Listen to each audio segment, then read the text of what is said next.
અને બીજા દિવસનું આ બ્રેકફાસ્ટ પછીનું પહેલું સેશન. ભાવયાત્રા ખોજ આધારિત આ શિબિર તપોવનના પવિત્ર પ્રાંગણમાં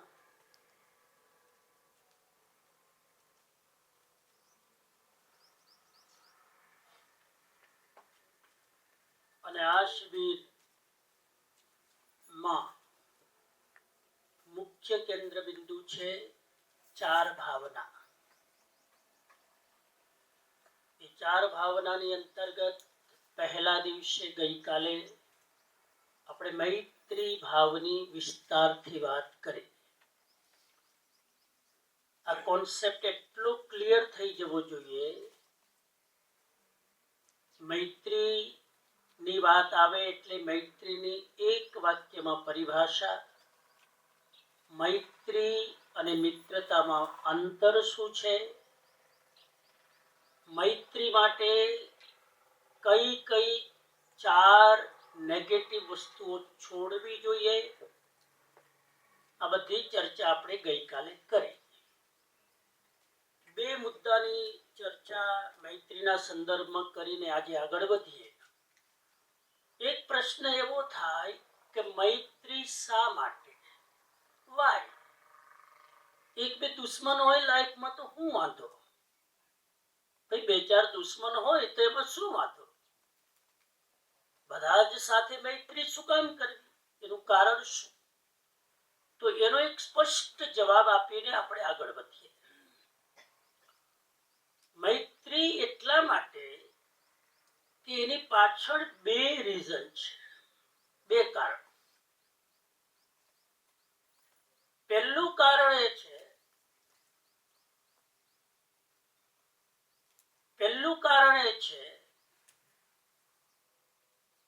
કે તારે કેટલું જીવવાનું. પેલું કારણ, તમે આ ધરતી ઉપર ક્યાં સુધી રહેવાના, તમારું આયુષ્ય કેટલું, અને હવે એ આયુષ્યમાં કેટલું બાકી રહ્યું.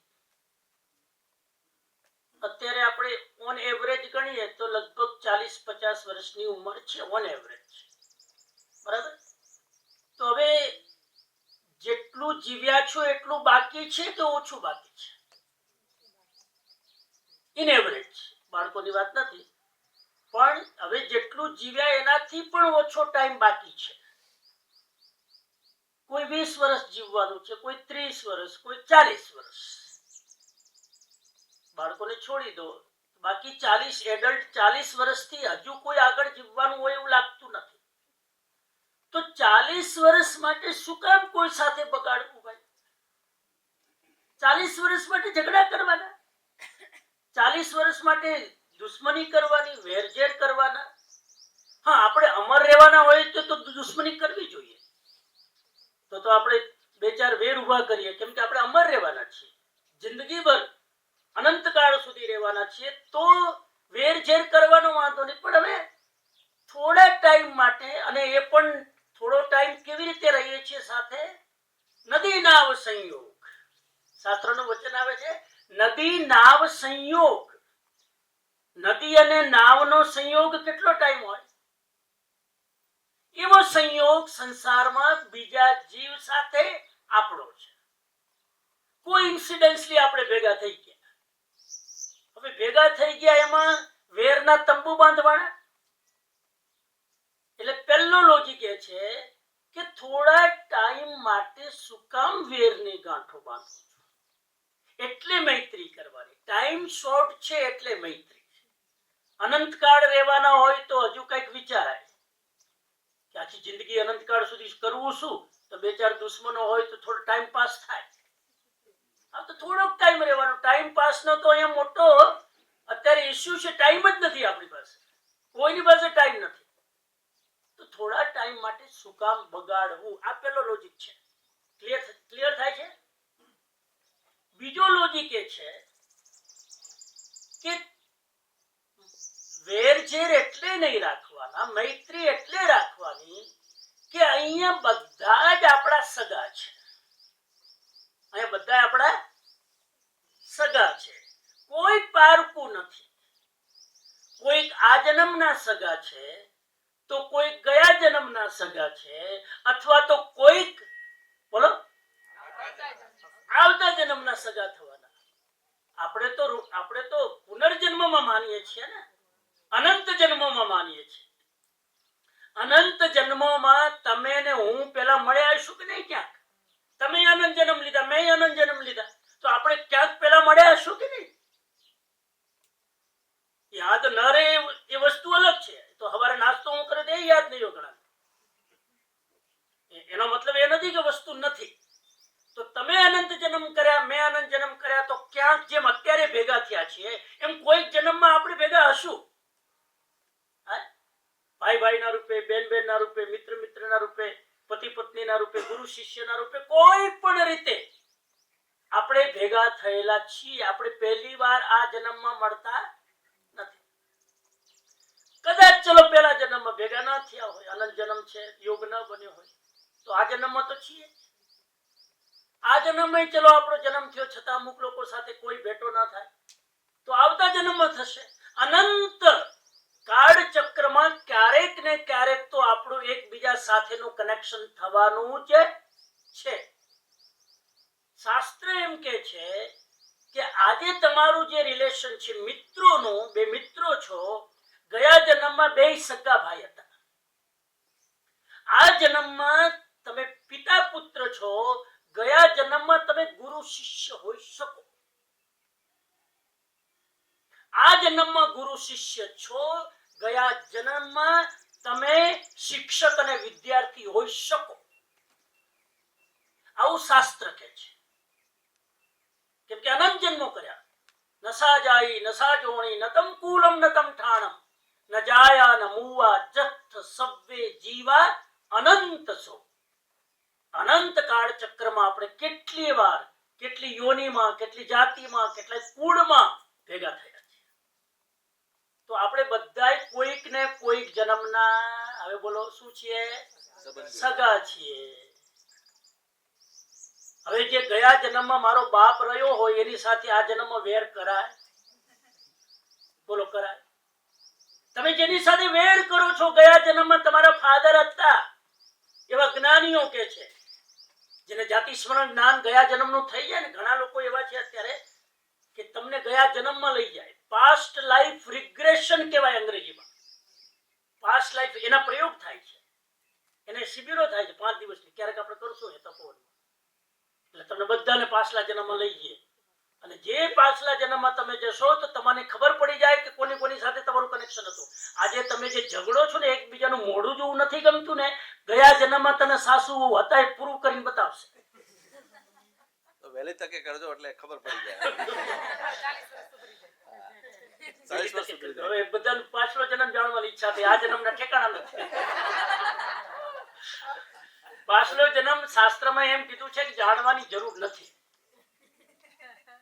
શાસ્ત્રમાં તો હું કહું છું, શાસ્ત્ર એમ કે પાછલો જન્મ નહીં જાણવાનો. એટલે તો આપણે મરી જઈએ છીએ, આપણી બધી મેમોરી વોશ કરી નાખવામાં આવે છે પ્રકૃતિ દ્વારા. જો પાછલો જન્મ યાદ આવી જાય ને, તો એટલા કુકર્મો કર્યા છે ને, એ મેમોરી તમે જિંદગીભર ભૂલી નહીં શકો. એકવાર પાછલા જન્મની મેમોરી જાગી, તમે જિંદગીભર ભૂલવા માંગો તો પણ નહીં ભૂલી શકાય. બોલો હવે કેટલા જાણવું છે? રેવા દો ભાઈ, આ ફાઇલ ખોલવી. રેડી? તો વાંધો નહીં, રેડી હોય તો આપણે કરશું. એવા સમર્થ યોગીઓ છે કે પ્રયોગ કરાવે છે. અત્યારે છે આરામથી તમને ડીપ રિલેક્સેશનમાં લઈ જાય, શવાસનમાં, અને મંત્રો દ્વારા તમારું કોન્શિયસ માઇન્ડ ને ડિસ્કનેક્ટ કરી અને તમને સબકોન્શિયસ માઇન્ડમાં એન્ટ્રી કરાવી દે. અને આપણા જૂના જન્મો બધા જ આપણા સબકોન્શિયસ માઇન્ડમાં અત્યારે રેકોર્ડ થયેલા પડ્યા છે. 200 જન્મની તો મેમોરી તમારા સબકોન્શિયસ માઇન્ડમાં અત્યારે છે. સમજાય છે મારી વાત? એ મેમોરી તમે કોન્શિયસ માઇન્ડ જ્યારે હોઈ જાય ને, ત્યારે જે સબકોન્શિયસની મેમોરી જાગૃત થાય. એટલે તો ડીપ રિલેક્સેશનમાં સુવાડી પડે અથવા ઊંઘમાં સુવાડી પડે. ઊંઘમાં સુવાડો તો રિબર્થની ખબર ના પડે. કોન્શિયસ માઇન્ડને ઊંઘાડવું પડે. અને એના માટેનો પ્રયોગ છે ભારતની હિન્દુ યોગ શાસ્ત્રની વિધિ પ્રમાણે શવાસન, જૈન શાસ્ત્ર પ્રમાણે કાયોત્સર્ગ, જે આના પછી આપણે કરવાના છે. કાયોત્સર્ગમાં ડીપ સ્લીપમાં તમને લઈ જઈ અને તમારા કોન્શિયસ માઇન્ડને સુવાડી સબકોન્શિયસ માઇન્ડને તમે ટ્રેન્ડ કરી શકો છો. ક્યારેક ટાઈમ મળે તો મને યાદ કરાવજો. હું તમને ટેકનિક શીખવાડી. સુપર લર્નિંગ કોને કહેવાય? લર્નિંગ સ્કિલ હોય ને. એક છોકરો 1 કલાક વાંચે ને બધું યાદ રહી જાય. એક છોકરો 5 કલાક વાંચે તો એટલું યાદ રહે. એક છોકરો ના વાંચે, ખાલી લેક્ચર સાંભળે ને યાદ રહી જાય. અને એક વિદ્યા એવી છે સુપર લર્નિંગ ની, તમારે કઈ વાંચવાની જરૂર નહીં અને તમે ખાલી ઉતારો અને તમને બધું યાદ થઈ જાય. નિશાળિયાના બહુ ગમે. તમારે કઈ નહીં કરો, તમારે જે હવે સાસુ કરતા બહુ ચડિયાતી છે. હવે સાસુ બિચારી દબાઈને રહે. હવે આખો સમય બદલાઈ ગયો સાહેબ ટેકનોલોજીમાં. હવે તો સાસુ વહુ જેવું પાત્ર રાખવાની જરૂર નથી. હવે બે એકબીજાની બહેનપણી થઈ જાવ. અને અમારે રાજકોટમાં તો બે જીન્સ પહેરીને શોપિંગ કરવા જાય. ખબર જ ન પડે કે આમાં સાસુ કોણ ને વહુ કોણ. સાસુ જો જ્યાં સુધી વહુને મિત્રવત નહીં માને ત્યાં સુધી હવે ઘરમાં સાસુ પણ રહી શકે નહીં. બહુ ખરાબ સ્થિતિ છે. એટલે બહુ કેરફુલ રહીએ. તો એટલા માટે મૈત્રી કરવાની. 2 રીઝન ક્લિયર થઈ ગયા. પહેલું રીઝન કેટલું જીવવાનું, શું કામ લડવાનું, દોસ્તી કરો. બીજું રીઝન આપણા બધા હગા છે, ગયા જન્મના, આ જન્મના અથવા આવતા જન્મમાં. તો શું કામ કોઈની સાથે દ્વેષ રાખવો, શું કામ કોઈની સાથે નફરત રાખવી? ભાઈ આ દ્રષ્ટિ કેળવી લો. એકવાર આ દ્રષ્ટિ માઇન્ડમાં સેટ થઈ જશે ને, તમને વિચાર કરશો ને તો પણ શત્રુતાનો વિચાર નહીં આવે. વેર રાખવા માંગશો તો પણ નહીં આવે. કેમ કે આ 2 લક્ષ્મણ રેખા તમને કંટ્રોલમાં રાખશે. આજે આગળ જઈએ આપણે. આટલો વિસ્તારથી પછી નહીં થાય. આ શિબિર 4 દિવસમાં 4 ભાવના પૂરી નહીં થાય પાછી. હા, આપણે 4 સુધી પહોંચવાનું છે. તો મૈત્રી ક્લિયર થઈ ગયું. હવે આ લેસન એવી રીતે લેવાનું છે. આ લેસન એવું નથી કે ક્લાસરૂમમાં ટીચરે લેક્ચર આપી દીધું ને વિદ્યાર્થીએ બધી નોટ્સ લઈ લીધી, પરીક્ષામાં લખી નાખ્યું, 90 માર્ક લાવી દીધા, પાસ થઈ ગયા, પતી ગયું. ના, આ લેસન એવી રીતે લર્ન કરવાનું છે કે મૈત્રી નો કોન્સેપ્ટ ખાલી બૌદ્ધિક રીતે નહીં, આપણા લાઈફમાં ક્લિયર થઈ જવું. આપણી લાઈફમાં મૈત્રીનું લેસન બીજી વાર લેવાની જરૂર પડે હવે નહીં. એનો અર્થ આજથી અમુક વસ્તુ લોક કરી દો. એનો અર્થ આજથી નો શત્રુતા ફ્રોમ એનીવન. ક્લિયર? આજથી કોઈની સાથે વેરઝેર નહીં. ક્લિયર? લોક કરી દો છો? આજથી કોઈની સાથે પણ દ્વેષ નહીં. ક્લિયર? આ 3 વસ્તુ ક્લિયર થાય. આ કરી શકો કે નહીં? તો હું આગળ જાઉં. મારે કઈ કોર્સ પૂરો નથી કરાવવાનો. આજથી આ લેક્ચર સાંભળ્યા પછી દ્વેષનું તાળું આપણે બંધ કરી દઈએ. પાક્કું? પાક્કું? હા, પાક્કું. કોઈને એમ થાય કે આ તો એક વાર જિંદગીમાં અનુભવ કરવા જેવો છે. કરવો તો થોડો ટાઈમ આપો. ટાઈમની જરૂર નથી. જેને દ્વેષ રાખીને જે પરિણામ ભોગવ્યું છે એને પૂછી લો. દ્વેષનું પરિણામ બહુ કડવું છે. બહુ કડવું. શત્રુતાનું પરિણામ બહુ કડવું છે. એટલે એમાંથી બહાર નીકળો. તો આ પ્રેક્ટિસ. નો દ્વેષ, નો વેર, નો સ્વાર્થ. મૈત્રી કોણ કરી શકે? સ્વાર્થી માણસ ન કરી શકે. નિસ્વાર્થ ભાવથી ઘસવાની તૈયારી હોય ને, તમારી જાતને ઘસાવાની તૈયારી હોય તો મૈત્રી થાય. બહુ સીધી દીવા જેવી વાત છે. મૂવી જોવા જાઓ, ટિકિટ કોણ આપે? લાલો લાગ્યું છે, આપણે બીજાને કે હાલો જોવા. પ્રશ્ન એ થાય ટિકિટ કોણ આપશે? લોભીઓ હોય એ તો બંડીની અંદર ખીસું હોય. હવે એ કાઢવામાં તો પેલો થોડી રાહ જોવે બિચારો. નહીં, હું આપું પણ તારી બંડીમાંથી નીકળશે જ નહીં. 5માં અંદર ગોડાઉનમાં છે. લોભીઓ માણસ આવો હોય, કાઢે જ નહીં. મૈત્રીની કસોટી કસોટી એ છે કે કોઈ પણ વ્યક્તિ સાથે 5 દિવસ વેકેશન તમે મનાવી જુઓ અને 5 દિવસના વેકેશન પછી કોઈ સાથે મૈત્રી રહે તો આ સાચી મૈત્રી. પ્રયોગ કરજો. આજે તમે જેને બહુ દોસ્ત માનો છો ને એ અમુક દોસ્ત ફોન વાળા હોય, ફોનમાં સારું લાગે, પણ 5 દિવસ વેકેશનમાં ભેગા જાઓ ત્યારે ખબર પડે કે કોણ ઘસવા તૈયાર છે. ઘસાવા જે તૈયાર હોય એ જ મૈત્રી કરી શકે. બોલો કેટલાની તૈયારી છે ઘસાવાની? તમે જેને પોતાના માનતા હોય એના માટે ઘસાવાની તૈયારી હોય, ઘસાવાનું આર્થિક થી લઈને બધી રીતે, તો તમે મૈત્રી કરીશું. આ તૈયારી રાખવી પડશે. અને ઘસાવામાં લાભ જ છે, નુકસાન નથી. આ બીજી વસ્તુ કહી દો, પછી લોભિયા ના ગણી સમજાવવું પડે. તમે ઘસાવ, તમે ટિકિટ બીજા માટે લો, એમાં ફાયદો જ છે. અમુક લોકો ગણતરીબાજ હોય, બધી ગણતરી જ કર્યા કરે, ગણતરી જ કર્યા કરે. જે ગણતરી કર્યા કરે છે એ બુદ્ધિની પાર જઈ શકતા નથી. એટલે આ કોન્સેપ્ટ આજે મૈત્રીનો ક્લિયર. આપણા જીવનમાં એક પણ વ્યક્તિ સાથે આજથી કોઈ સાથે વેર હોવું જોઈએ, અને જેની સાથે હોય આજથી એકાઉન્ટ ક્લિયર. આ 24 કલાકમાં એના માટે અડધો કલાક ફોન કરવો હોય તો પરમિશન લઈ લેજો, છૂટ. કે દુશ્મન બાકી રહી ગયો છે ને, આજે ફોન કરીને જરા એકાઉન્ટ ક્લિયર કરી નાખો, તો એના માટે ફોન કરવાની અહીંયા છૂટ. ચાલુ લેક્ચર. નંબર 2, બીજી ભાવના. આ ચારે ભાવનાઓ કનેક્ટેડ છે. આમ સમજવા માટે આપણે અલગ લઈએ છીએ, કનેક્ટેડ, એકબીજાને ઓવરલેપ થાય છે. પણ મૈત્રીમાં શું કર્યું? સબકા મંગલ હો, સબકા ભલા હો, સબકા કલ્યાણ હો. બરાબર?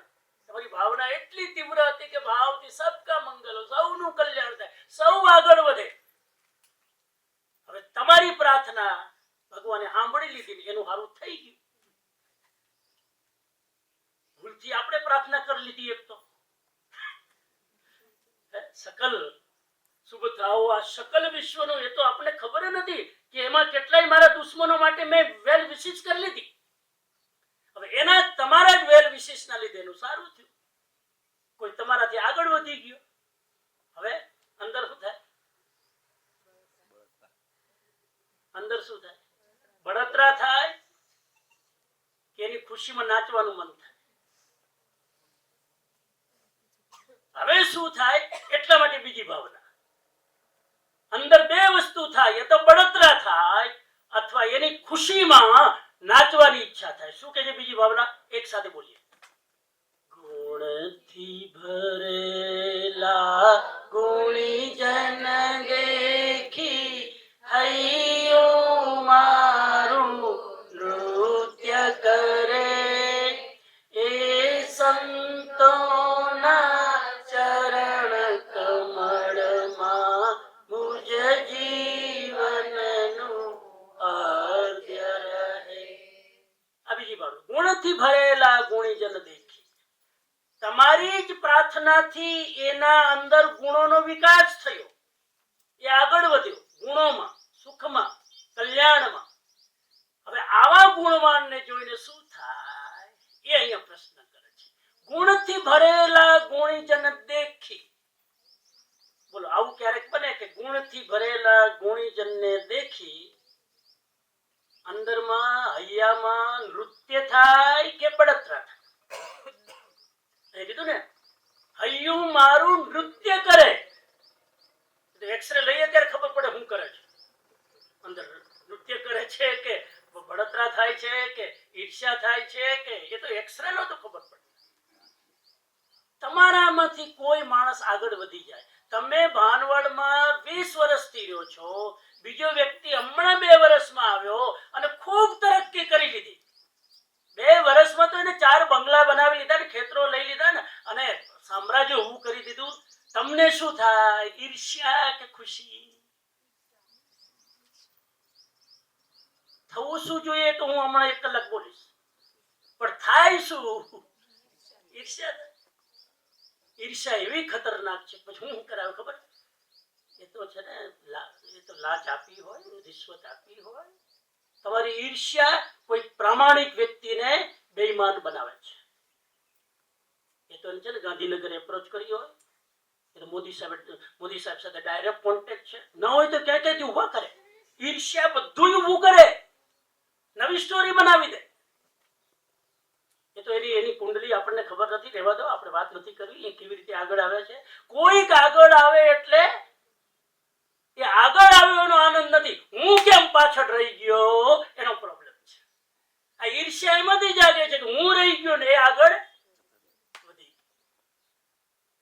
આ 4 લેસન લઈને સાહેબ આજ યજ્ઞ છે, આજ પૂજા છે, આજ ભક્તિ છે, બીજું કઈ નથી. ગુણથી ભરેલા ગુણીજન હૈયું મારું નૃત્ય કરે. પહેલી લાઈન આપણે સમજીએ. બહુ બહુ ડીપ છે, બહુ ડીપ છે. શું કહે છે? ગુણથી ભરેલા ગુણીજન દેખવાની વાત આવી, જોવાની. પહેલો જ પ્રોબ્લેમ અહીં છે, મોતિયા લાગી ગયો છે કેટલાને. આંખમાં મોતિયા લાગી જાય ને કે દેખાય જ નહીં, કોઈનામાં એકે ગુણ ના દેખાય. દોષ કયો તો દુર્યોધન હોલસેલમાં બતાવી દે. ગુણથી ભરેલા ગુણીજન દેખી. પહેલું સ્ટેપ એ છે, બીજા નામમાં ગુણ જુઓ. ગુણ દેખાવા જોઈએ, પહેલું સ્ટેપ. કેટલા લોકોને બીજા નામ ગુણ દેખાય? 1 2 3. Very good. અચ્છા, ભગવાનમાં ગુણ જલ્દી દેખાય કે માણસમાં? શું માણસ? ભગવાનમાં ના દેખાય.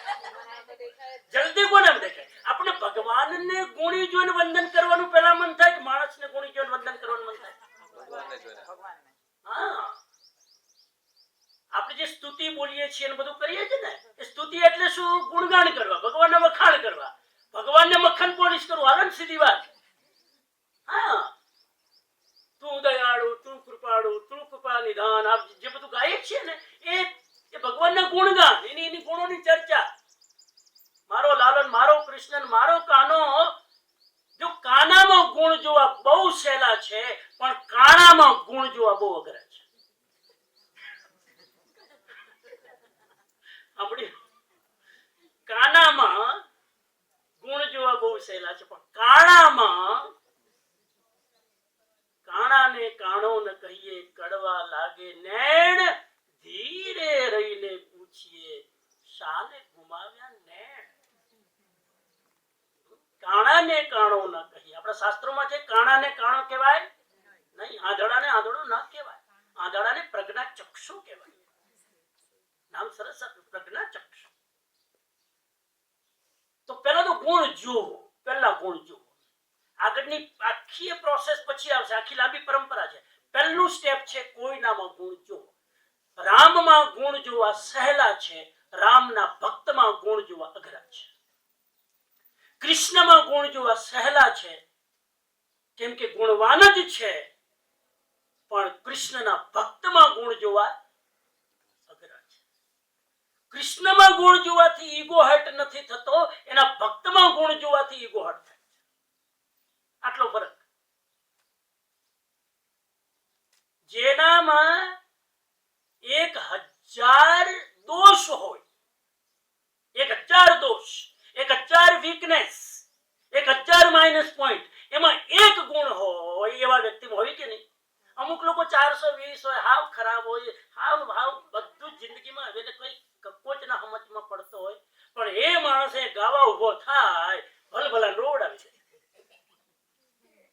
જયારે ગાય ત્યારે મીરા આવે તો પણ નાચવાનું મન થાય, ઘૂંઘર બાંધીને. એવું સુરીલું ગાય, બાકી એનામાં એક ગુણ નથી. હવે આ વ્યક્તિ, આપણને ખબર છે કે આ વ્યક્તિમાં 1000 દોષ છે. હવે એક ગાવાનો ગુણ છે. સાચું કેજો, આઈડિયલ વાત નથી કે સાચું કેજો, આ સ્થિતિમાં તમને એના દુર્ગુણો દેખાશે કે આ ગાવાનો ગુણ દેખાશે? દુર્ગુણ જ દેખાશે. ઓબ્વિયસ છે ને, દુર્ગુણ જ દેખાશે. હવે હું તમને 2 એક્ઝામ્પલ આપું. પહેલું એક્ઝામ્પલ, એક માણસમાં 1000 ગુણ છે. હવે હું ઊંધી વાત કરું છું. 1000 ગુણ, તમને ખબર છે 1000 ગુણ. ગાવામાં હોશિયાર, લખવામાં હોશિયાર, બોલવામાં હોશિયાર, બધી રીતે ઓહો ગુણોનો ભંડાર. ભગવાને બધા ગુણ નામ નાખ્યા, અને એ માણસ ક્યાંક ઠોકર ખાઈ જાય, ક્યાંક એક ભૂલ કરી બેસે, બોલો શું દેખાય? દેખાય. એમાં ભૂલ દેખાય. એનો મતલબ આપણી આંખ કેટલી લોંગ સાઇટેડ છે. લોંગ સાઇટેડ ની ફોર સાઇટેડ કહેવાય. આપણી આંખ એટલી ફોર સાઇટેડ છે, એક માણસના 1000 ગુણોને ઓવરટેક કરી દે. એક દુર્ગુણ ઉપર આપણી નજર જાય. એનો મતલબ આપણે બહુ રિસર્ચ કરીને આવા ગુણવાનની અંદર પણ દોષ કાઢી શકીએ છીએ. બરાબર છે? હવે આટલી જો આપણી ઊંડી દ્રષ્ટિ છે, તો આ દ્રષ્ટિને જરાક ફેરવી નાખો ને. થોડુંક જ ફેરવવાનું છે. એક માણસમાં 1000 ગુણ છે, છતાં એક દોષ દેખાય છે, તો એવું પણ થઈ શકે એક માણસમાં 1000 દોષ હોય અને એક ગુણ હોય, તો શું જોવું જોઈએ? ફોર સાઇટેડ તો છો જ તમે, દૂરનું દેખાય જ છે. તો 1000 દુર્ગુણને ઓવરટેક કરીને એક સદગુણને જોઈ લો ને. હવે એનો જવાબ આપી દો ફટાફટ, પછી હું ભૂલી જઈશ પાછો. એ એક ગુણને હું કામ જોવો ભાઈ ફોર સાઇટેડ થઈને? એટલા માટે કે બીજાનું તમે જે જોશો એવા તમે થશો. આ સિદ્ધાંત સાયકોલોજી. બીજાની અંદર તમે જે જોશો તમે એવા થશો. બોલો, ગુણવાન થવું છે કે દુર્ગુણી? તમારે શું થવું છે? ગુણવાન. તો બીજાના શું જોવાનું? સીધું ગણિત. તમારે ગુણવાન બનવું હોય તો ગુણીને જુઓ, દુર્ગુણીમાં પણ ગુણને જુઓ. અને તમારે ખરાબ થવું છે તો સારા માણસની અંદર પણ જે ખરાબ છે એને જુઓ. સમડી જોઈ તમે?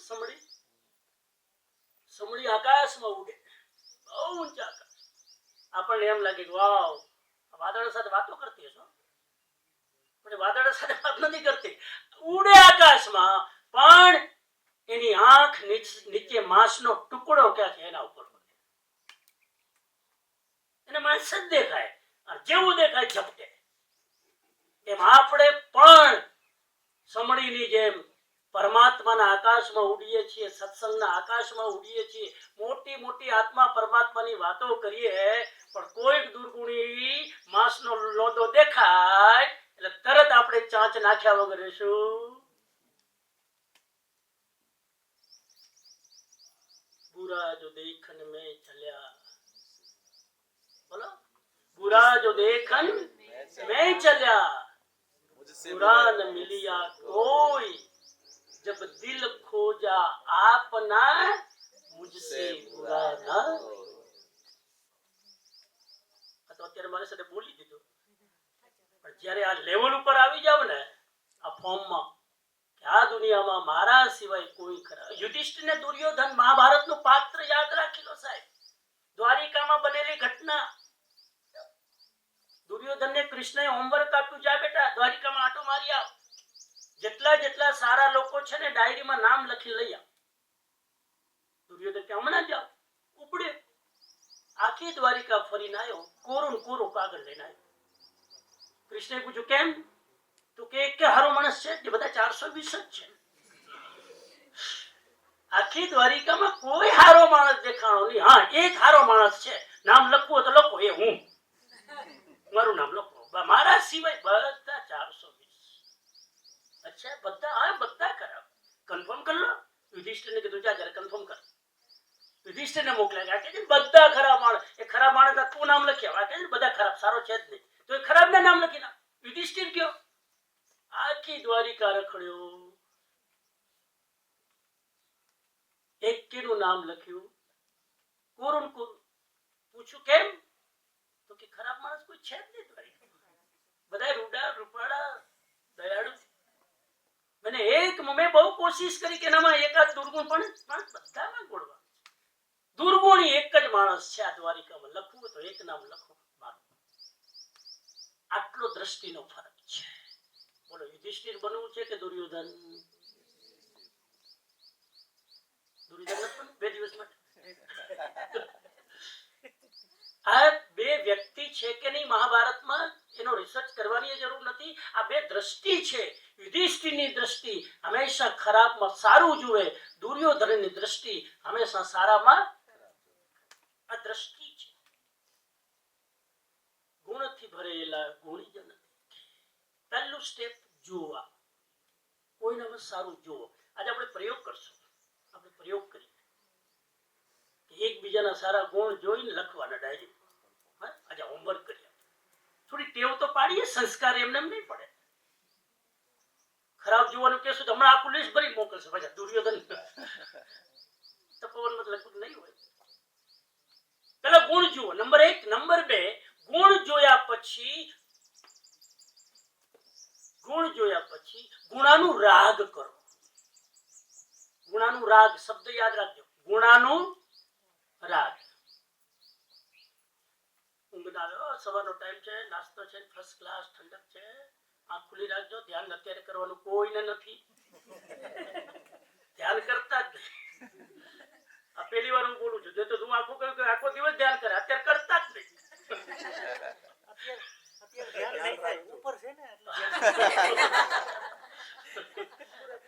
માંડ માંડ ભૂલી ગયા તો વળી હા. તો હવે અહીંયા હું બેઠો છું ને, હવે એ સફેદ છે, હું એ સફેદ છું. હવે ફરક એટલો એ કરોડે છે, હું કરોડ. ગુણથી ભરેલા ગુણીજન. પેલા જુઓ, ગુણ જુઓ. ગુણ જોઈને એના પ્રત્યે અનુરાગ કરો. બીજો શબ્દ છે ગુણાનુરાગ. અનુરાગ. કોઈકના ગુણ જોઈને પ્રેમ થવો જોઈએ, ઇન્ફેક્શન લાગવું જોઈએ. વાવ, આનામાં આ ગુણ છે, આની આટલી બધી ભાવના ઉદાર. આના માઇન્ડમાં ક્યારે નેગેટિવ ભાવના આવતી જ નથી. ધન્ય છે આ દીકરીનું આટલું સ્માઇલિંગ. મને ઈર્ષ્યા થાય છે. કારણ વગર મુસ્કુરાય, કારણ વગર હશે. વાવ. કોઈકનું સ્માઇલિંગ જોઈને ચેપી રોગ લાગુ પડવો જોઈએ. હા, આપણું ડિપ્રેશન હોય તો વયું જાય એનું સ્માઇલિંગ જોઈએ. નાના બાળકનું સ્માઇલિંગ નિર્દોષ હોય. મોટાના સ્માઇલિંગ નો કઈ ભરોસો નહીં.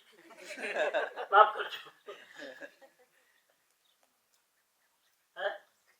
તો કોઈકના ગુણ જોઈને અનુરાગ થાય, પ્રેમ થાય. કાશ મારામાં આ ગુણ હોય, કાશ હું આના જેવું થાઉં. આ હોવું જ. બીજું પ્રેક્ટિસ કરજો. પેલા જોવું પડશે ને, તો પછી એના જેવા થવાની ઈચ્છા થશે. એક જુઓ, પછી એના પ્રત્યે અનુરાગ પેદા કરો. બીજી વસ્તુ, ત્રીજી વસ્તુ સ્ટેપ છે. ત્રીજી વસ્તુ, ગુણાનુવાદ કરો.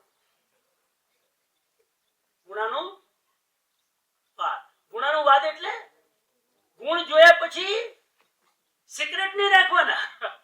ગુણ જોયા પછી ચર્ચા કરવાની મેદાનમાં, લોકોને કહેવાનું.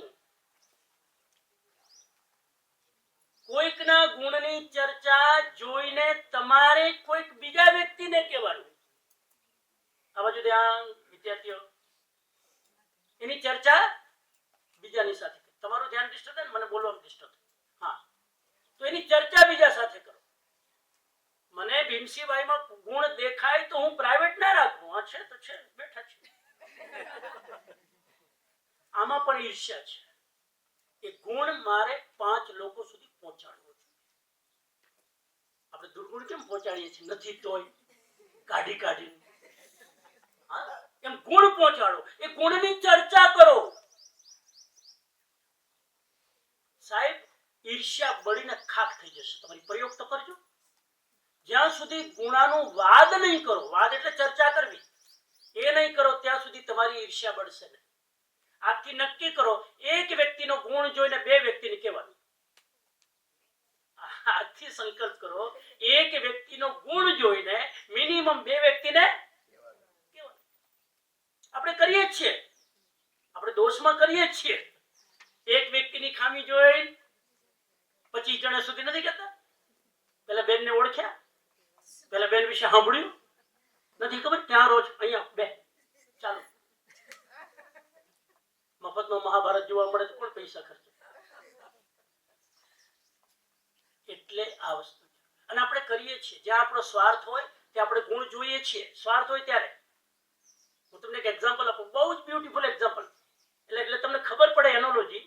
એનોલોજી એ છે કે એક ઉકરડામાં આખો ઉકરડો પડ્યો હોય ઢેરનો, બદબુ મારતો હોય.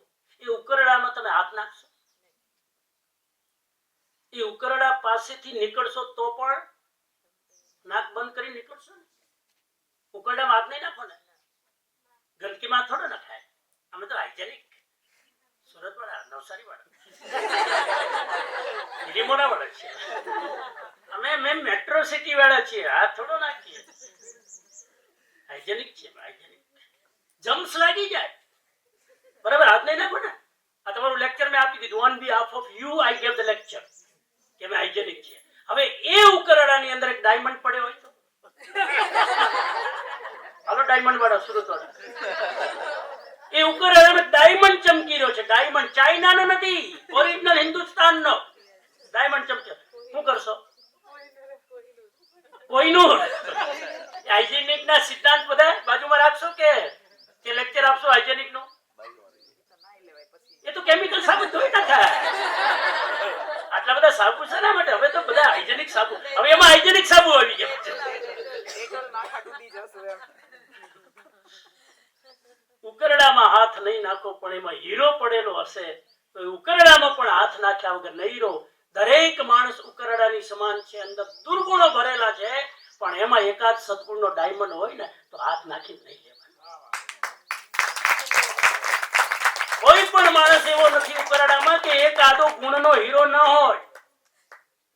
શાસ્ત્ર એમ કે છે, મને યાદ આવે તો કહી દઉં, શાસ્ત્ર એમ કે છે અમંત્રમક્ષરમ નાસ્તિ, અમંત્રમક્ષરમ નાસ્તિ. એક પણ અક્ષર એવો નથી જેનામાં મંત્ર બનવાની તાકાત ન હોય. અમંત્રમક્ષરમ નાસ્તિ, નાસ્તિ મૂળ મનૌષધમ. વૃક્ષનું એક પણ મૂળિયું એવું નથી એમાં ઔષધિ બનવાનો ગુણ ન હોય. અમંત્રમક્ષરમ નાસ્તિ, નાસ્તિ મૂળ મનૌષધમ યોજ. એક ત્રીજો શબ્દ છે, અમંત્રમક્ષરમ નાસ્તિ, નાસ્તિ મૂળ મનૌષધમ અયોગ્ય પુરુષો નાસ્તિ, અયોગ્ય પુરુષો નાસ્તિ યોજકઃ તત્ર દુર્લભ. કોને સંસ્કૃત શીખ્યું હતું કાલે? 2 જણા. હા, આ સંસ્કૃત. સંસ્કૃતની ભાષાની મજા એ છે કે 200 પાનાનું શાસ્ત્ર 2 લાઈનમાં કહી દે. 2 લાઈન. અમંત્રમક્ષરમ નાસ્તિ, સમજી ગયા એનો મતલબ? એક પણ અક્ષર એવો નથી જેનામાં મંત્ર બનવાની તાકાત નથી. અમંત્રમક્ષરમ નાસ્તિ, નાસ્તિ મૂળ મનૌષધમ. એક પણ વૃક્ષનું મૂળિયું એવું નથી જેમાં ઔષધિ બનવાનો ગુણ ન હોય. આ દરેક પ્લાન્ટ અહીં દેખાય છે ને, દરેકમાં ઔષધિ બનવાનો ગુણ છે. આપણને ખબર નથી. કોઈ પણ પાંદડું વ્યર્થ નથી. કોઈ ઓક્સિજન છોડે, કોઈ કાર્બન ડાયોક્સાઇડ છોડે, કોઈ વાઇબ્રેશન છોડે, કોઈ બધું. અયોગ્ય પુરુષો નાસ્તિ, મૂળ વસ્તુ અહીં આવીને ઉભી રહી. અયોગ્ય પુરુષો નાસ્તિ, એક પણ વ્યક્તિ અયોગ્ય નથી. તમે જેને અયોગ્ય સમજીને ફેંકી દો છો, સાઈડમાં કરો છો, એક પણ વ્યક્તિ અયોગ્ય નથી. કોઈકમાં ભગવાને કંઈક તો ડાયમંડનો હીરો મૂકેલો છે. તો પ્રોબ્લેમ ક્યાં આવે છે? યોજક તત્ર દુર્લભ. આ ત્રણેયનું યોજના કરવા વાળું, સંયોજના કરવા વાળું, કોઓર્ડિનેશન કરવા વાળું દુર્લભ છે. બાકી તો બધું છે. વૃક્ષના દરેક પાંદડામાં ઔષધિ બનવાનો ગુણ છે, પણ એનું સંયોજન કરવા વાળો દુર્લભ છે. જ્ઞાની દુર્લભ છે. વ્યક્તિમાં ગુણ છે જ, પણ પારખવા વાળો દુર્લભ છે. એ નથી મળતો, બાકી છે જ. તો હવે બીજી લાઈન, ગુણથી ભરેલા ગુણીજન દેખી. હૈયું મારું નૃત્ય કરે તો જ બોલજો, જો નૃત્ય કરતું હોય તો. બાકી યુધિષ્ઠિરની જેમ, યુધિષ્ઠિરને કીધું તું એના ગુરુએ આટલો પાઠ યાદ કરીને આવ, કંઠસ્થ કરીને આવ. કયો પાઠ આપ્યો ખબર છે? બોલો. સત્યમ વદ પ્રિયમ ચ ક્રોધમ મા કુરુ. આપે તો આટલો જ પાઠ. આ પાઠ યાદ કરજો. સત્યમ વદ પ્રિયમ ચ ક્રોધમ મા કુરુ. બીજા દિવસે દ્રોણાચાર્ય કોણ કોણ કરીને આવ્યું પાઠ યાદ? બધાને યાદ થઈ ગયું. યુધિષ્ઠિર કે હજુ નથી થયો, ટાઈમ જોશે. અલ્યા મૂર્ખ, બધાને થયું. આટલો એક લાઈનનો શ્લોક યાદ નથી થતો. બીજા દિવસે ફરી પાછું દ્રોણાચાર્ય, બોલો કેટલાનો યાદ થઈ ગયો? બધાનો થઈ ગયો. યુધિષ્ઠિર કે હજુ બાકી છે, હજુ નથી. 15 દિવસ થયા યુધિષ્ઠિરનો આટલો પાઠ યાદ ન. 16મા દિવસે કીધું હવે થઈ ગયું. તો કે કેમ? તો કે જ્યાં સુધી મારા જીવનમાં સત્ય ન હોય ત્યાં સુધી હું પાઠ બોલીને કરું છું. હવે થઈ ગયો. હવે મેં કસોટી કરી લીધી. પેલા ભાઈ મારા પર બહુ ગુસ્સો કરતા હતા, હું સ્માઇલિંગ કરતો હતો. હવે પાઠ પાકો થઈ ગયો. જ્યાં સુધી ગુસ્સો આવતો હતો સામે ત્યાં સુધી પાઠ બુદ્ધિથી પાકા કરી લો એ પાકો કહેવાય નહીં. પેલી લાઈન ક્લિયર? ક્લિયર? ગુણથી ભરેલા ગુણીજન દેખી હૈયું મારું નૃત્ય કરે. ખાલી ગુણ જોવાના નહીં, જોયા પછી વાવ ધન્ય છે. મનુષ્યની અંદર કેવા કેવા ગુણો છે. ધન્ય છે. વાવ. રંગબેરંગી આત્માના દર્શન કરો. આવરણને જોશો તો દુર્ગુણ દેખાશે, આત્માને જોશો તો ગુણ દેખાશે. દરેક વ્યક્તિ આત્મા છે એ આત્માની તરફ નજર જશે ને તો રૂડો જીવ લાગશે, પણ તમે આવરણને જોશો તો એનામાં ખામીઓ જ દેખાશે. બીજાનું જે જુઓ એવા તમે થાવ. આ વાક્યો પેલા બોલી ગયો. હજુ એનું બીજું અડધું વાક્ય, પોતાનું જે જુઓ એ જાય. બીજાનું જુઓ એ આવે, પોતાનું જુઓ એ જાય. પોતાના ગુણ દેખાય તો વાક્ય પૂરું કરો જલ્દી ફટાફટ. પોતાના ગુણો દેખાય તો જાય ગયા. એટલે પોતાના ગુણો બહુ નહીં જોવાના, જે કાઢવું એ જોવાનું. પોતાના શું કાઢવું છે અંદરથી? ગુણ કે દુર્ગુણ? પોતાના દુર્ગુણ. દોષ કાઢવા છે તો પોતાના શું જોવાના? પોતાના જે જુઓ એ જાય. આ નિયમ. પોતાના ગુણ જોશો તો તમે તમારા ગુણ નીકળી જશે. દોષ જુઓ જેથી એ જાય, અને બીજાના જે જુઓ એ આવે. આ સાયકોલોજી. બીજાના ગુણ જોશો તો ગુણ આવશે, બીજાના દોષ જોશો તો દોષ આવશે. સિમ્પલ પ્રિન્સિપલ છે. હવે બીજી લાઈન ક્લિયર કરું પછી આજનું ચેપ્ટર. ગુણથી ભરેલા ગુણીજન દેખી હૈયું મારું નૃત્ય કરે. હવે બીજી લાઈન શું બોલો છો? એ સંતોના ચરણ કમળમાં મુજ જીવનનું અર્ધ્ય રહે. એ સંતોના, આમાં એડ્રેસ નથી આપ્યું. એ સંતોના કયા? ભગવા, કાળા, લાલ, સફેદ કપડા વાળા કયા? એ સંતોના. એ સંતોના એટલે કયા? એ અમે એડ્રેસ નથી આપ્યું. દ્વારકા વાળા, ભાનવડ વાળા, રાજકોટ વાળા. એ સંતોના ચરણ. એ એટલે કયા? માંગણી કરી. એ સંતોના ચરણ કમળમાં. પણ એ એટલે કયા? સમજાય છે મારી વાત? આ બીજા વાક્યનો અર્થ એમને બોલી દઈએ છીએ આપણે. એ સંતોના ચરણ કમળમાં મુજ જીવનનું અર્ધ્ય રહે. અર્ધ્ય એટલે સમર્પણ. I dedicate my life to his lotus feet. Kamal ચરણ આવ્યું એટલે lotus feet. એ સંતોના. અહીં શબ્દ વાપરો સંતોના. કયા સંત? હવે આપણે એની વાત જરા થોડી કરી લઈએ 2 મિનિટ. એ સંતોના ચરણ કમળમાં. એના ચરણ કમળમાં માથું નમાવાનું છે, જિંદગી સમર્પિત કરી દેવાની. એના માટે એક દ્રષ્ટાંત છે. આ આખી પ્રાર્થનાની અંદર દ્રષ્ટાંતો છે, ખાલી બોલી ના દેવાય. એ સંતોના ચરણ કમળમાં મુજ જીવનનું અર્થ રહે. પેલા તો કોના ચરણમાં? સમર્પણની વાત તો પછી કોના ચરણમાં માથું નમાવાનું? એ સંતોના. કયા એ સંતોના? સાંભળો સ્ટોરી.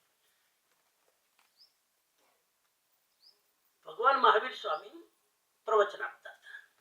આવી રીતે દેશના આપતા. જેમ કૃષ્ણ આત્મજ્ઞાની હતા, ત્રિકાળ જ્ઞાની હતા, એમ આ તીર્થંકરો પણ બધા ત્રિકાળ જ્ઞાની હતા. તો પ્રવચન આપતા હતા. બધા રાજપૂત હતા. બધા તીર્થંકરો દરબાર. બધા દરબાર રાજપુત્ર, રાજઘરાનાના રાજપૂત હતા બધા. એકે જૈન બન્યા નતા. બધા રાજપૂતો હતા. અને એટલે ક્યાંક ને ક્યાંક કૃષ્ણ ભગવાનની પરંપરાની અંદર કેટલાય તીર્થંકરો રાજપૂત હતા. એકબીજા કોન્ટેક્ટમાં રહેતા. યદુવંશ નેમિનાથ ભગવાન અમારા અહીંયા ક્યાં છે? ગિરનાર. નેમિનાથ ભગવાન. એ નેમિનાથ ભગવાન કૃષ્ણના કઝિન બ્રધર હતા. શાસ્ત્ર કે છે કઝિન બ્રધર. નેમિનાથ ભગવાન 22મા તીર્થંકર. એ કૃષ્ણના કઝિન. અને દ્વારિકા ગિરનાર બે બાજુ એટલે બે ઘણી ઘણી વાર મીટિંગ કરતા, કેટલી વાર બેની મીટિંગો થઈ છે, મીટિંગો કેટલી અવેલેબલ છે શાસ્ત્રમાં, શું વાતો કરી, અદ્ભુત છે. જવા દો. તો શું વાત કરું, મને ભૂલવાડી જશે. શું કહેતો હતો? એ સંતોના. મહાવીર સ્વામી હા, મહાવીર સ્વામી લેક્ચર આપતા હતા. તો લેક્ચર આપતા આપતા એક સમ્રાટ બિંબસાર, સમ્રાટ શ્રેણિક, અમારે શાસ્ત્રમાં એ સમ્રાટ શ્રેણિક આવે છે, એના હજારો સૈનિકો સાથે ભગવાનને વંદન કરે છે, અને એમના ઓડિયન્સની અંદર સાધુ સાધ્વી ત્રિકાળ જ્ઞાની દેવતાઓ દેવીઓ બધા એના સમોસરમાં બેઠા હોય. આ બાજુ નોળિયો, આ બાજુ સાપ, આ બાજુ મોર, બધા બાજુ બાજુ બેઠા હોય, મોર સાપ નોળિયો. અને ત્યાં એવું કહેવાય છે કે જ્ઞાનીના ચરણમાં એકબીજા જન્મથી વેરી હોય એ પણ પોતાનું વેર ભૂલી જાય. પછી સાપ ને નોળિયો તો જન્મથી વેર છે, એ બે ભેગા ભેગા ભગવાનની વાણી સાંભળતા હોય, વેર આવે જ નહીં. તો એ સભા ભરાણી હતી. તો શ્રેણિક મહારાજે પૂછ્યું, આટલી મોટી સભામાં જ્યાં 36,000 સાધ્વીઓ છે, 18,000 સાધુઓ છે, આટલા બધા જ્ઞાનીઓ છે, તમારી દ્રષ્ટિએ, તો ત્રિકાળ જ્ઞાની હતા મહાવીર સ્વામી, તમારી દ્રષ્ટિએ સૌથી ઊંચો સાધક આમાંથી કોણ છે? આવો પ્રશ્ન કર્યો. 36,000 સાધ્વી, 18,000 સાધુ અને કેટલા શ્રાવકો, આમાંથી સૌથી હાયર સ્પિરિચ્યુઅલ પાવર કોનો છે? આવો પ્રશ્ન પૂછ્યો. સાંભળજો મહાવીર સ્વામી શું કહે છે. મહાવીર સ્વામી એની બાજુમાં એમના સેક્રેટરી બેઠા હતા.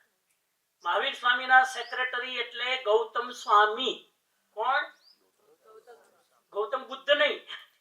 એ ગૌતમ બુદ્ધ બૌદ્ધ ધર્મમાં, આ ગૌતમ સ્વામી મહાવીર સ્વામીના સક્સેસર, ઉત્તરાધિકારી, એટલે એના સેક્રેટરી આદિ ભાષામાં. એ બાજુમાં મહાવીર સ્વામીને એના વગર ના હાલે, એને મહાવીર સ્વામી વગર ના હાલે, બે આમ અતૂટ સંબંધ. એ બાજુમાં.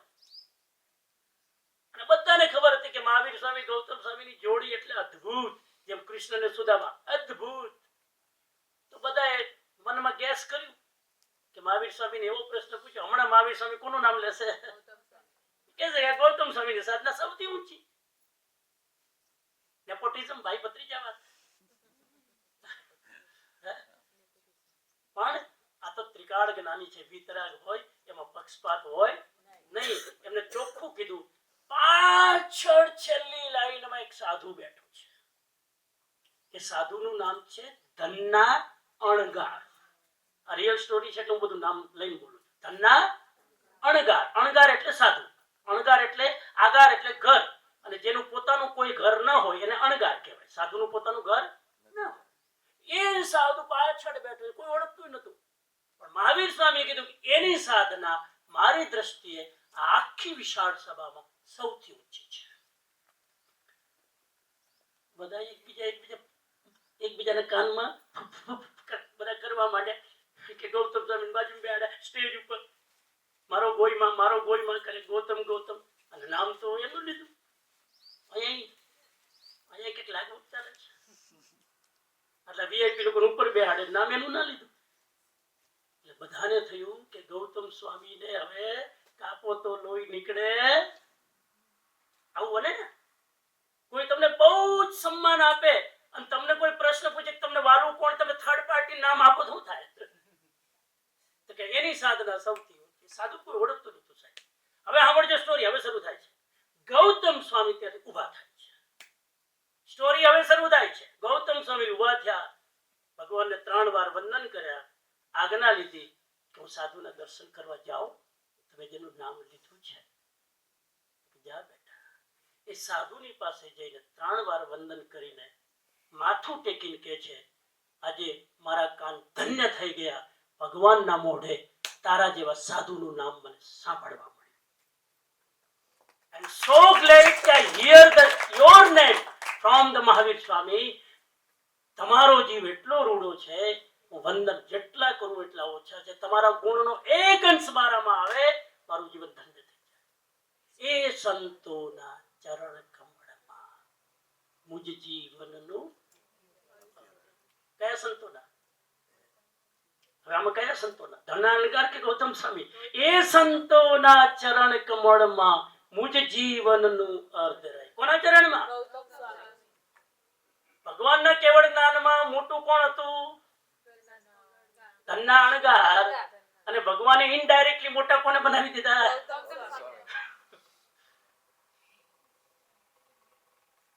હજુ નહીં સમજ્યા? ક્લિયર કરું. ગુણવાન બનવું અઘરું કે બીજાના ગુણો જોવા અઘરા? બીજાના ગુણો જોવા કરે. બહુ ઊંડા જવું પડશે. ગુણવાન બનવું તો હાવ સહેલું છે. માણસ બન્યા ને ગુણવાન ન બન્યા. ગુણવાન બનવું એટલું અઘરું નથી જેટલું બીજાનામાં ગુણ જોઈને એને વંદન કરવું સૌથી અઘરું. તમારામાં એકે ગુણ ન હોય ને ભગવાન કહે છે તમે સૌથી વધારે શ્રેષ્ઠ છો જો તમને બીજાના ગુણો આકર્ષિત કરે તો. તમારામાં ભલે ને એકે ગુણ ના હોય, બીજાના ગુણ મને ગમે છે, મારામાં નથી. સમજાય છે મારી વાત? આ સાયકોલોજી. જે દિવસે બીજાના ગુણો તમને ગમવા લાગે ને ઇનડાયરેક્ટલી તમે ગુણવાન બન્યા વગર રોજ નહીં. આ ચાલે છે. ગુણવાન બનવું અઘરું કે ગુણો જોવા અઘરા? ફરી બોલો 3 વાર રિપીટ કરીશ. ગુણો જોવા કરે. હા, ગુણો જોવા કરે. ગુણવાન બની જવું મોટી વાત નથી સાહેબ, પણ કોઈના ગુણો જોઈને રાજી થવું. રાજી થવું શબ્દ છે. કોઈના ગુણો જોઈને રાજી થવું. આજથી સંકલ્પ કરો. ટાઈમ પૂરો થઈ ગયો. આજથી સંકલ્પ કરો નો ઈર્ષ્યા. નો ઈર્ષ્યા. એક જ દુર્ગુણ આજે કાઢી નાખો તો બીજો ગુણ તમારામાં આવી જાય. પહેલા ભાવનાનું નામ મેં કીધું મૈત્રી ભાવના. બીજી ભાવનાનું નામ શાસ્ત્ર કહે છે પ્રમોદ ભાવના.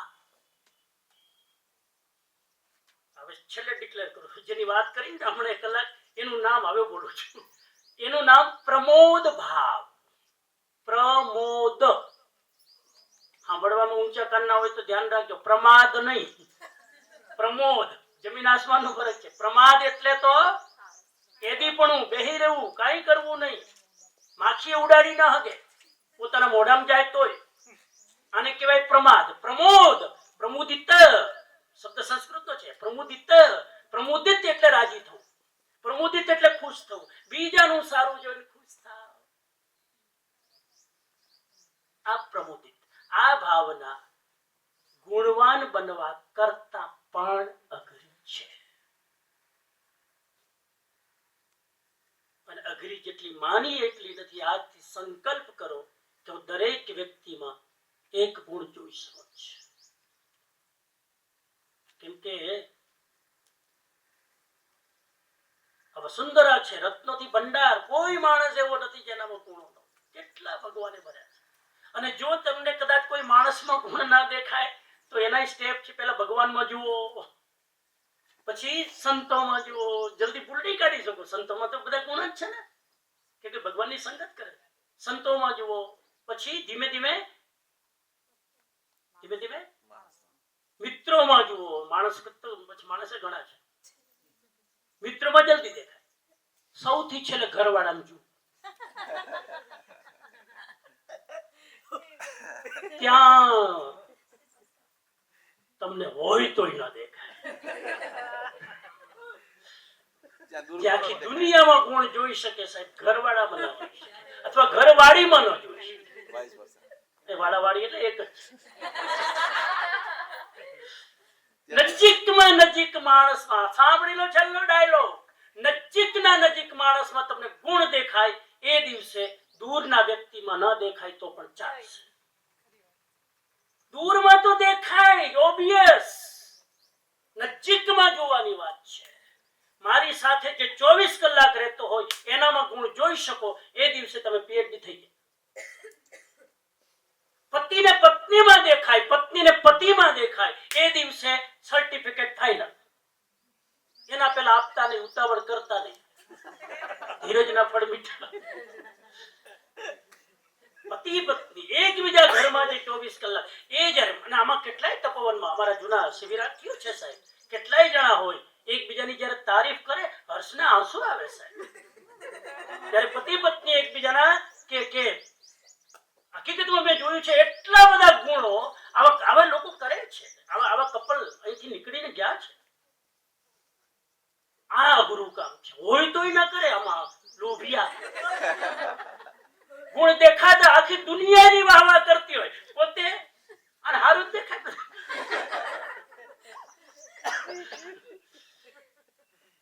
હું અમેરિકા હમણાં હતો. અમેરિકા હતો ને તો મેં કે હું એક ઘરે 4 દિવસ રહ્યો. 4 દિવસ રહ્યો એટલે મેં પેલા બેનને કીધું, મેં કીધું તમારા હસબન્ડનો સ્વભાવ મને બહુ ગમ્યો. તો કે હા એ હાચું. મેં કીધું કેમ બેન આમ તમે ટોન્ટમાં આમ કે હા એ હાચું. તો કે હું 20 વર્ષથી રહું, મને પૂછો ને તમે 2 દિવસમાં સર્ટિફિકેટ આપીને ભયા જાઓ છો. અહીંયા 20 વર્ષથી હું પૂછાવું છું, મને પૂછો. આ તો મારા બાપા હતા, બીજા કોઈ મળ્યા નહીં, આની સાથે જ કર્યા. એ પછી જે દિવસે તમે નજીક વાળા સાથે સારું જોઈ શકો ને, ભગવાન જ્યાં હશે ત્યાં ઉપરથી તમને આશીર્વાદ વરસાવતો હશે. આ કરજો. ચાલુ નજીકથી કરવાનું. હા, હોમવર્ક નજીકથી ચાલુ કરવાનું. પેલા સૌથી નજીક કોણ છે? હસબન્ડ વાઈફ, વાઈફ હસબન્ડ, પછી બાળકો, પછી સાસુ સસરા, એમ એમ ધીમે ધીમે ધીમે પરિવારમાંથી આ બ્રાન્ચીસ ફેલાવી જોઈએ. ત્યાંથી હોમવર્ક ચાલુ કરો અને તમને દેખાશે. આ લેસન લઈ લીધું ને, હવે દેખાશે. હવે પેલું યાદ કરજો કે ગાર્બેજના ઢેરમાં પણ હીરો હોઈ શકે છે. જોતા આવડે, માઇન્યુટ દ્રષ્ટિ હોય તો તમે પકડી શકો. એ ભાવથી આગળ વધીએ. બાકી આખું મહાભારત આ ઈર્ષ્યાથી ઊભું થયું. એક દુર્યોધન અર્જુનના ગુણો જોઈને, એક દુર્યોધન જો યુધિષ્ઠિરના ગુણો જોઈને રાજી થયો હોત તો મહાભારત થાત. પણ દુર્યોધન જોઈ ન શક્યો. દુર્યોધન પાસે રાજ સુખ હતું, ધન સુખ હતું, બધા સુખો હતા, પણ એક સંતોષ નતો, લાલચ હતી. મારા ભાઈઓ મારા કરતા આગળ કેમ નીકળી જાય, એના કારણે આખું રાજ્ય ખલાસ કરી નાખ્યું, પોતાની જાતને ખલાસ કરી નાખી, પોતાની ઇજ્જતને ખલાસ કરી નાખી. ઈર્ષ્યા શું નથી કરતી, આ એક્ઝામ્પલ લાઈવ છે મહાભારત. એટલે પ્લીઝ મહેરબાની કરીને તમે ભાગ્યશાળી છો તપોવનના પેરેન્ટ્સ તરીકે કે તમને આ લેસન લેવા મળ્યું છે આટલી સિમ્પલેસ્ટ ભાષામાં. બાકી તો શાસ્ત્રો ગુણોથી ભરેલા છે, પણ તમારી લેંગ્વેજમાં તમને સમજાવવું જોઈએ. બાકી 1 કલાકમાં તમારા ચહેરા ઉપર આટલું સ્માઇલિંગ આવે નહીં. 1 કલાક છે ને લગભગ, આ 1 કલાક થયો. 1 કલાકમાં આટલો વિષય ક્લિયર થઈ ગયો ને, એનો મતલબ મિશન સક્સેસફુલ. બરાબર? તો હવે આપણે આને લોક કરી દઈએ. આજથી માંગલિક કરીએ. ઈર્ષ્યાને લોક. ઈર્ષ્યા ભૂલે ચૂકે તુલના નહીં કરવાની. ઈર્ષ્યા ક્યાંથી જન્મે છે? ધ્યાન રાખજો, ઈર્ષ્યા તુલનામાંથી જન્મે છે. કમ્પેરિઝન. જે કમ્પેરિઝન કરે ઈર્ષ્યાથી બચી નહીં શકે. દુર્યોધને કમ્પેરિઝન જ કરી ને. પાંડવો કેમ આટલા આગળ નીકળી જાય? કમ્પેરિઝન કરી, ત્યાં ફસાણા. એટલે ક્યારેય પણ કમ્પેરિઝન ન કરો, તુલના ન કરો. કોઈક આગળ વધતું જો રાજી થાવ. ભગવાને મને બુદ્ધિ નથી આપી, આને બુદ્ધિ આપી, કેટલું સારું કામ કરે છે. મને ઘણી વાર થાય, જેટલા સંતો સારું કામ કરતા હોય આપણને એમ થાય કે આપણું જ કામ કરે છે ને, આપણે જે નથી કરી શકતા એ લોકો કરે છે ને. જો રાજી થશે. ઓમ નમઃ શિવાય.